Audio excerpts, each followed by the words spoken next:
지금 이 순간 당신은 숨을 쉬고 있습니다. 너무 자연스럽게, 너무 당연하게 우리는 산소가 항상 존재해 왔다고 생각합니다.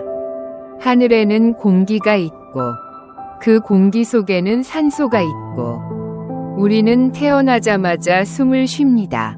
하지만 놀라운 사실이 있습니다. 지구에는 처음부터 산소가 없었습니다.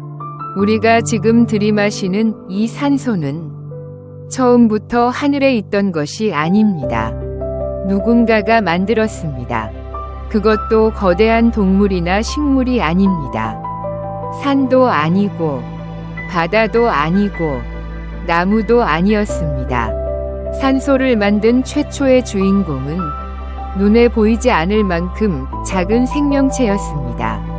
바로 박테리아였습니다. 그리고 이 작은 생명체들이 만들어낸 산소는 지구 역사상 가장 거대한 혁명을 일으켰습니다. 그 혁명은 생명을 살렸고 동시에 수많은 생명을 죽였습니다.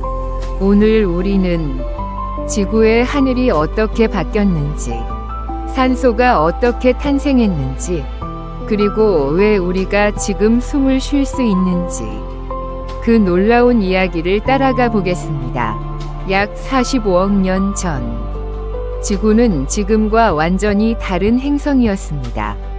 푸른 하늘도 없었습니다. 맑은 공기도 없었습니다. 초록색 숲도 없었습니다. 새도 없고, 동물도 없고, 인간도 없었습니다. 그때의 지구는 뜨겁고 거칠고 위험한 행성이었습니다. 표면에는 용암이 흐르고 있었습니다. 화산은 끊임없이 폭발했습니다. 하늘은 두꺼운 가스로 가득 차 있었습니다. 그 공기 속에는 지금처럼 산소가 많지 않았습니다. 대신 이산화탄소, 수증기, 질소, 메탄, 황화수소 같은 기체들이 존재했습니다. 쉽게 말해, 초기의 지구 대기는 인간이 절대 숨 쉴 수 없는 공기였습니다. 만약 우리가 타임머신을 타고 그 시대로 간다면 몇 초도 버티기 어려웠을 것입니다. 숨을 쉬는 순간 몸은 버티지 못했을 것입니다. 하지만 그때의 지구에게는 그것이 자연스러운 상태였습니다. 지구는 아직 생명을 위한 행성이 아니었습니다. 그저 뜨겁게 식어가는 젊은 행성이었습니다. 시간이 흐르면서 지구는 조금씩 식기 시작했습니다. 뜨거운 수증기는 구름이 되었습니다. 그리고 비가 내렸습니다. 그 비는 하루나 이틀 내린 것이 아니었습니다. 수천 년, 어쩌면 수백만 년 동안 계속 내렸을지도 모릅니다. 뜨거운 지표면에 비가 떨어지고 다시 증발하고 또 비가 되어 내려왔습니다. 이 과정이 반복되면서 지구 표면에는 최초의 바다가 생겨났습니다. 하지만 그 바다는 지금의 바다와 달랐습니다. 푸르고 아름다운 바다가 아니었습니다. 뜨겁고 어둡고 화학물질로 가득한 원시 바다였습니다. 그 바다에는 물고기도 없었습니다. 해초도 없었습니다. 산호도 없었습니다. 그저 물과 암석, 그리고 다양한 화학물질만 존재했습니다. 그런데 바로 이 죽은 바다 속에서 지구 역사상 가장 중요한 사건이 시작됩니다. 생명이 태어난 것입니다. 약 38억 년 전에서 35억 년 전 사이, 지구의 바다 어딘가에서 최초의 생명체가 나타났습니다. 그들은 매우 단순했습니다. 눈도 없고, 입도 없고, 뇌도 없었습니다. 몸은 단 하나의 세포로 이루어져 있었습니다. 오늘날의 박테리아와 비슷한 존재였습니다. 이 생명체들은 산소를 필요로 하지 않았습니다. 왜냐하면 그 당시 지구에는 산소가 거의 없었기 때문입니다. 그들은 산소 없이 살아갔습니다. 화학물질을 이용해 에너지를 얻었습니다. 깊은 바다의 열수 분출공 근처. 뜨거운 물과 광물이 솟아오르는 곳. 그곳은 최초 생명체에게 작은 세계였습니다. 어둡고 뜨거운 바다 속에서 작은 세포들은 조용히 살아가고 있었습니다. 겉으로 보기에는 아무 일도 일어나지 않는 것 같았습니다. 하지만 사실 지구는 엄청난 변화를 준비하고 있었습니다. 그리고 약 27억 년 전에서 24억 년 전 사이 지구의 바다에 특별한 생명체가 나타났습니다. 그 이름은 시아노박테리아. 한국어로는 남세균이라고도 부릅니다. 이 작은 박테리아들은 놀라운 능력을 가지고 있었습니다. 그들은 햇빛을 이용할 수 있었습니다. 햇빛, 물, 이산화탄소. 이 세 가지를 이용해 에너지를 만들었습니다. 이 과정을 우리는 광합성이라고 부릅니다. 오늘날 식물도 광합성을 합니다. 나무도 광합성을 하고 풀도 광합성을 합니다. 하지만 식물보다 훨씬 오래전에 이미 시아노박테리아가 광합성을 하고 있었습니다. 그리고 광합성의 부산물로 나온 것이 바로 산소였습니다. 처음으로 지구의 바닷속에서 산소가 만들어지기 시작한 것입니다. 하지만 이 산소는 처음부터 대기 중에 쌓이지 않았습니다. 왜냐하면 바닷속에는 산소가 반응할 물질이 너무 많았기 때문입니다. 특히 철이 많았습니다. 바닷속에 녹아있던 철은 산소와 만나자 녹슬기 시작했습니다. 철이 산소와 결합하면서 바다 밑바닥에 가라앉았습니다. 그 결과 만들어진 것이 줄무늬 철광층입니다. 오늘날 우리가 캐내는 거대한 철광석 중 상당수는 수십억 년 전 박테리아가 만든 산소의 흔적입니다. 놀랍지 않나요? 우리가 사용하는 철, 건물, 자동차, 기계, 그 뿌리에는 고대 바닷속 작은 박테리아가 만든 산소가 있습니다. 오랜 시간 동안 산소는 바닷속 철과 반응했습니다. 하지만 시간이 지나면서 상황이 바뀌었습니다. 바닷속에서 산소와 반응할 철이 점점 줄어들었습니다. 그러자 산소는 더 이상 바닷속에만 머물지 않았습니다. 조금씩, 아주 조금씩 대기 중으로 올라가기 시작했습니다. 이것이 바로 지구 역사상 가장 중요한 사건 중 하나입니다. 대기 중 산소의 증가. 과학자들은 이 사건을 대산소화 사건이라고 부릅니다. 영어로는 그레이트 옥시데이션 이벤트. 약 24억 년 전부터 지구의 공기는 완전히 달라지기 시작했습니다. 지구는 처음으로 산소가 있는 행성으로 변해갔습니다. 하지만 이 변화는 모든 생명체에게 좋은 소식이 아니었습니다. 오히려 당시 생명체 대부분에게 산소는 독이었습니다. 오늘날 우리는 산소가 없으면 살 수 없습니다. 하지만 초기 생명체에게 산소는 위험한 물질이었습니다. 산소는 반응성이 매우 강합니다. 쉽게 다른 물질과 결합합니다. 철을 녹슬게 하고 음식을 상하게 하고 세포 안의 중요한 분자들을 손상시킬 수 있습니다. 산소에 적응하지 못한 생명체들에게 산소는 치명적인 독이었습니다. 그래서 산소가 대기 중에 늘어나자 수많은 미생물이 죽기 시작했습니다. 지구 최초의 대규모 생명 위기였습니다. 아이러니하게도 오늘날 우리를 살리는 산소가 그 당시에는 수많은 생명을 죽인 독가스였던 것입니다. 이 사건은 지구 역사상 최초의 대멸종 중 하나로 볼 수 있습니다. 생명은 처음으로 자신이 만든 물질 때문에 위기를 맞았습니다. 시아노박테리아가 만든 산소가 세상을 바꾸고 있었습니다. 하지만 산소는 단순한 파괴자가 아니었습니다. 산소는 새로운 가능성을 열었습니다. 산소를 이용할 수 있는 생명체는 엄청난 이점을 얻었습니다. 왜냐하면 산소를 이용하면 훨씬 많은 에너지를 만들 수 있기 때문입니다. 산소 없이 살아가는 생명체는 적은 에너지만 얻을 수 있었습니다. 하지만 산소 호흡을 이용하는 생명체는 같은 양의 먹이에서 훨씬 더 많은 에너지를 얻을 수 있었습니다. 에너지가 많아지자 생명은 더 복잡해질 수 있었습니다.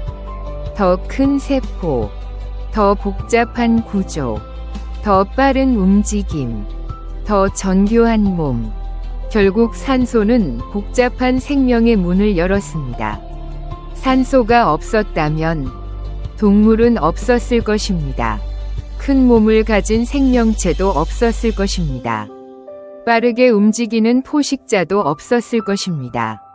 뇌도 지금처럼 발달하기 어려웠을 것입니다. 즉, 산소가 없었다면 인간도 없었습니다. 산소가 늘어나면서 또 하나의 중요한 변화가 일어났습니다. 대기 상층부에서 산소 분자 일부가 자외선을 받아 변했습니다. 그리고 오존이 만들어졌습니다. 오존은 산소 원자 3개로 이루어진 분자입니다. 이 오존이 대기 위쪽에 쌓이면서 오존층이 형성되었습니다. 오존층은 지구 생명에게 방패와 같은 역할을 합니다. 태양에서 오는 강한 자외선을 막아주기 때문입니다. 초기 지구에서는 자외선이 지표면을 그대로 때렸습니다. 그래서 육지에서 생명이 살기는 매우 어려웠습니다. 하지만 오존층이 생기자 상황이 달라졌습니다. 위험한 자외선이 줄어들었습니다. 생명은 바다 밖으로 나올 수 있는 기회를 얻게 되었습니다. 결국 식물은 육지로 올라왔습니다. 뒤이어 곤충과 동물도 육지로 진출했습니다. 우리가 아는 초록색 지구는 산소가 만든 결과였습니다. 산소가 많아지면서 지구는 점점 생명으로 가득 차기 시작했습니다.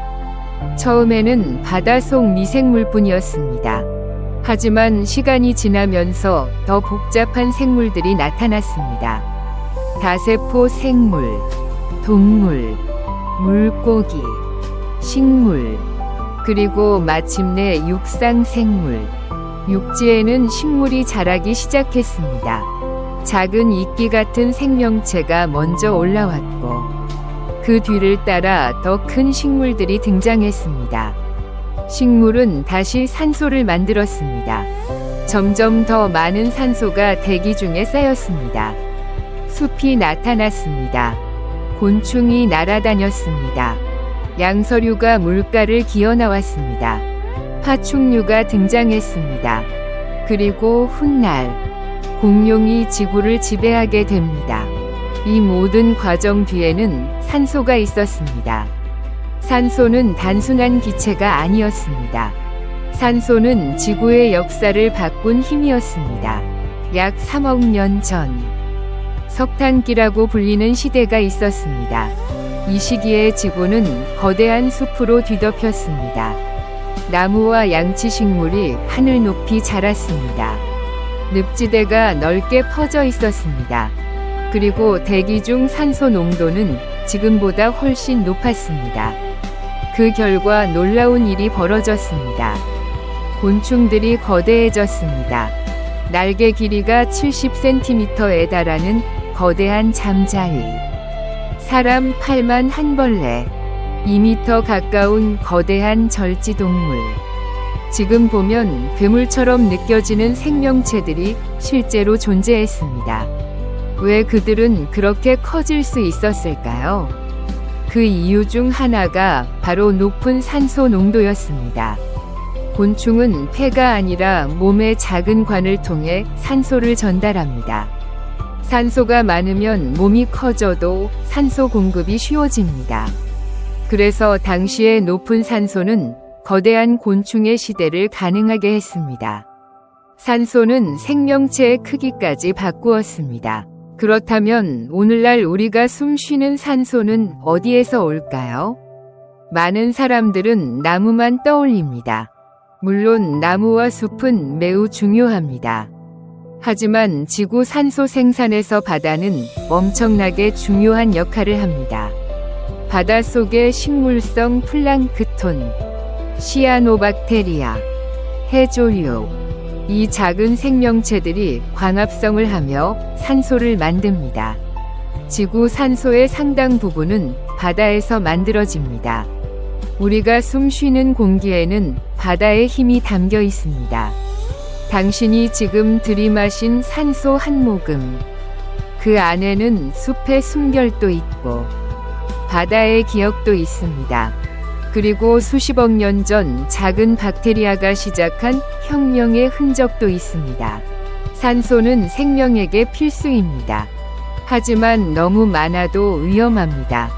산소 농도가 지나치게 높아지면 불이 쉽게 붙습니다. 작은 불꽃도 거대한 화재로 번질 수 있습니다.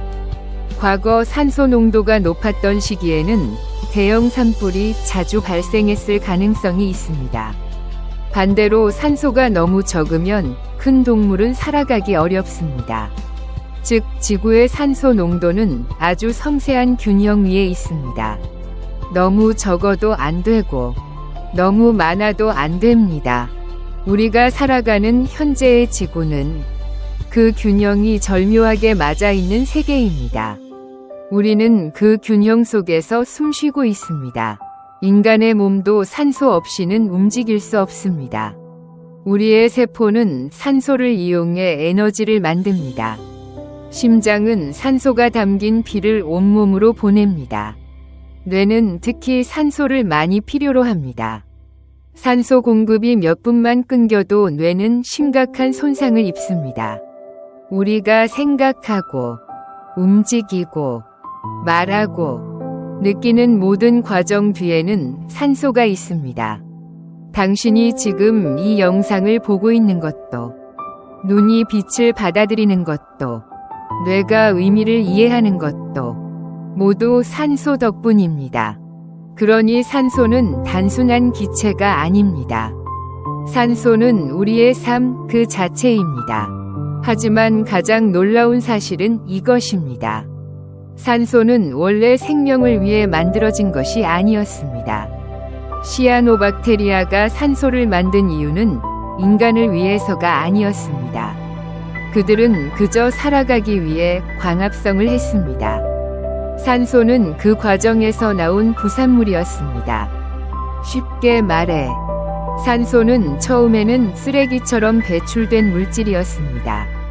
그런데 그 부산물이 지구 전체를 바꾸었습니다.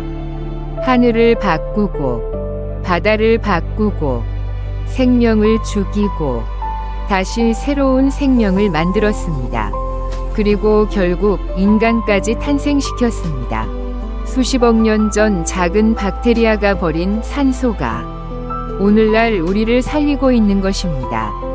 이보다 더 놀라운 반전이 있을까요? 우리는 매일 숨을 쉽니다. 하지만 거의 생각하지 않습니다. 이 산소가 어디서 왔는지, 누가 만들었는지, 왜 존재하는지.